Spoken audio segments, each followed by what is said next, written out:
When most people think of national parks, they think of famous examples like Yellowstone and Yosemite in the United States or the Serengeti in Tanzania. These parks are large in scale, with an emphasis on wildlife conservation and the preservation of scenic landscapes.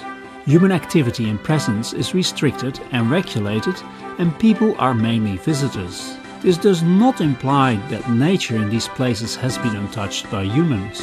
In Yosemite, for example, there has been farming in the past, and the management of the park is far from passive. The question is not whether untouched nature is good, an anthropocentric influence on natural systems is less desirable. The question is whether we would like to protect nature for the sake of nature or for the benefit of ourselves and other species.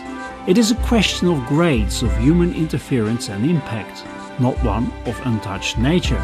And that is a logical approach, because the reality is that in many countries, nature conservation and human activity can never be separated, like in Yosemite or the Serengeti. The Netherlands is probably one of the most extreme cases where nature and human activity are almost inseparable.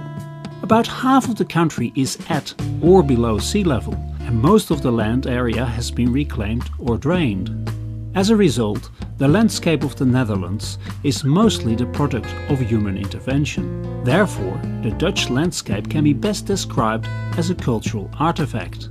Because of this, formal protection of landscapes and wildlife came late. One of the early attempts to create protected areas came in 1928 with the Natuurschoonwet, freely translated as Nature Scenery Act.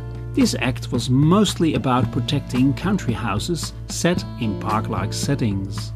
Wiebren Verstegen, senior lecturer in economic, social and environmental history at the Free University Amsterdam, has researched the Dutch Nature Scenery Act.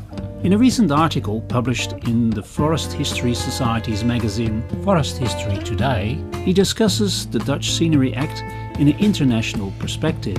I interviewed Wiebren at his house in the Netherlands about the Scenery Act, aristocratic landed estates, and how it compares with estates in the southern United States and Canada. Listen to the interview with Wiebren Verstegen on episode 73 of the Exploring Environmental History podcast. Download the podcast at www.eh-resources.org.